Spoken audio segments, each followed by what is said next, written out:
عمرها 4 سنوات، سقوط من علو. عندها 4 years old. She was fallen down 2 days ago. عندها إصابة شديدة بالرأس. She has fracture in her head. multiple skull fracture. في عندها نزيف داخلي. She has internal bleeding.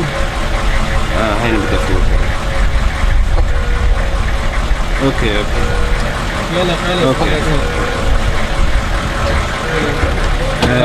وتحت جهاز التنفس الصناعي.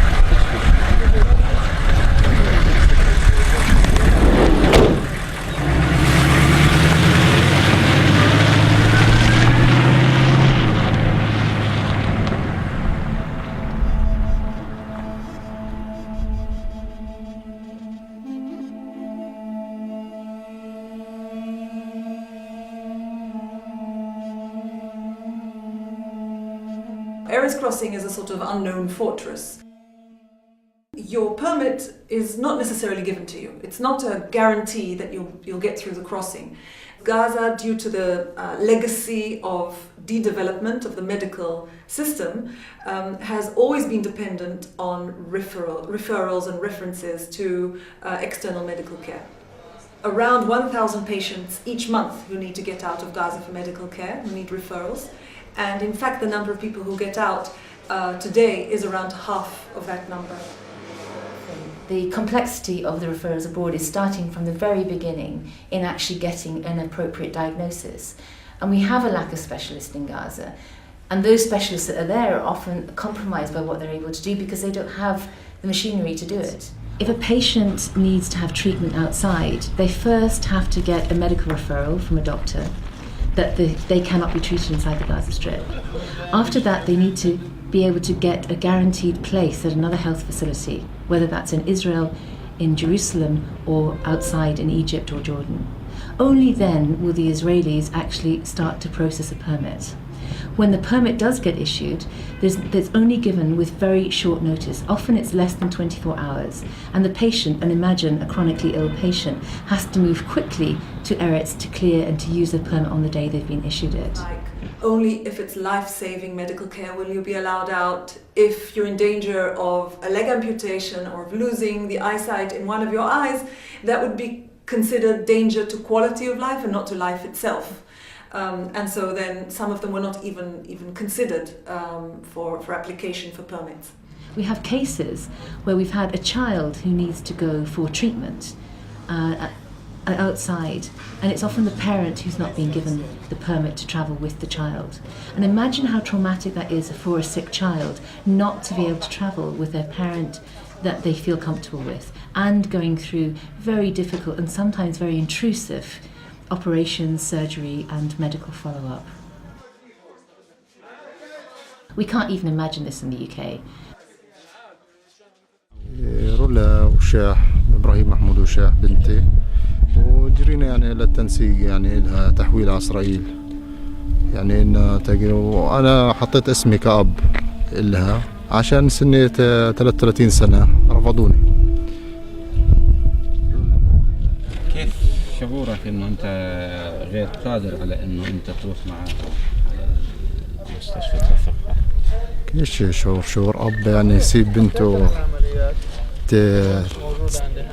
تغلط يعني ولا يسيب ضناه يعني بشوفه حالة خطرة وشي زي هيك يسيبه يعني يعني قد ما كان صحيح إنه الست اللي طالعة يعني ستها، بس إنه الأب يختلف كليا. هو الرب علم يعني ضنا هذا.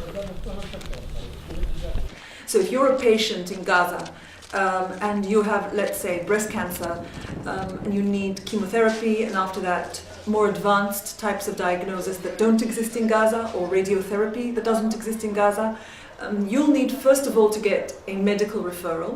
Now, since you're in Gaza and the Hamas authorities are not recognized for this purpose, that means that your request will have to go to Ramallah, to the Ministry of Health, the official Ministry of Health in Ramallah, and only there can they okay your medical referral as well as the financial coverage for your treatment.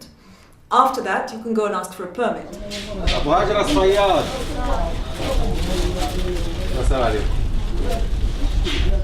But you're not allowed to go directly to the Israelis to request a permit. You have to request a permit via a Palestinian coordinating mechanism, which then, if you're lucky, transmits your request to the Israelis.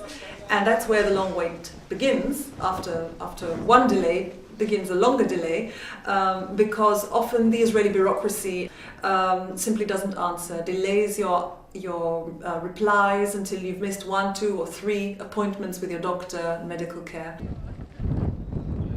Unconscious patients, sometimes they have to stay for 10 hours time waiting in very bad conditions till the Israeli soldier arrange or accept her entry to the areas crossing.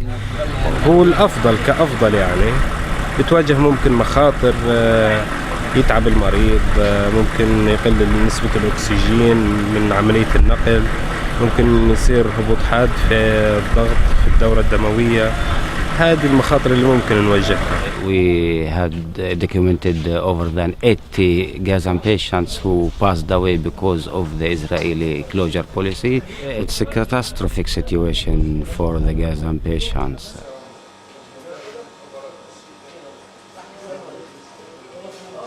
A final obstacle, a final problem, which started in 2007 but has become progressively more and more systematic as the months progressed, is the issue of coercion or extortion of patients.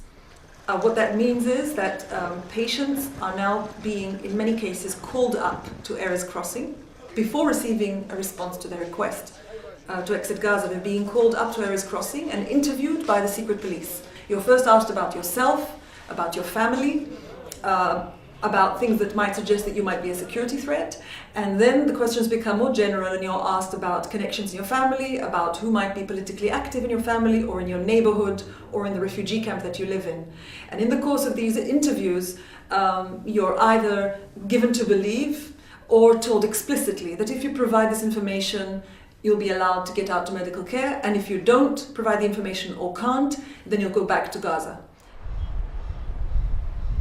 It's a mass violation to the international humanitarian law based on the Israeli occupation authorities and occupation power to ensure all the access of human rights based on right to access to health services. In addition, very often the crossing is closed without any explanation, without any kind of warning, either as a result of shooting towards the crossing or as a result of something completely unconnected and political that has happened in the political spheres way up there and outside your own world, and all of a sudden that means that the gates are closed, and no matter how many times and how long you've spent, months and months sometimes, trying to get finally to your doctor, that's the end of the story, and you can go back home to Gaza and start right from square one all over again. And it must feel for these patients as like a very lethal sort of snakes and ladders game.